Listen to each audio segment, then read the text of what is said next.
কে বলবে ঢালিউডের এই সুন্দরী বয়স 50 ছুঁই ছুঁই, অথচ অনুরাগীদের কাছে তিনি এখনও সেই টিন এজার যিনি নিজের রূপ লাবণ্যে দিনকে দিন মোহনীয় হয়ে উঠেছেন, বয়সকে আড়াল করে রীতিমতো মুগ্ধতা ছড়াচ্ছেন।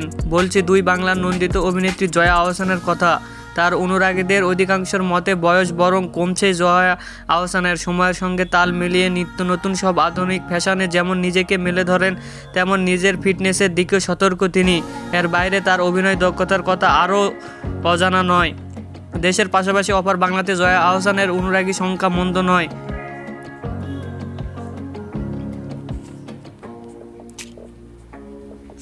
এক ভাইরাল শর্টস ভিডিওতে দেখা যায় একটি কাজ করা গোলাপি শাড়ি পরেছেন জয়া, সঙ্গে সিমসাম মেকআপ ও টিন এজ এয়ার স্টাইল, যেন মুহূর্তে অনুরাগীদের নজর কাড়েন অভিনেত্রী।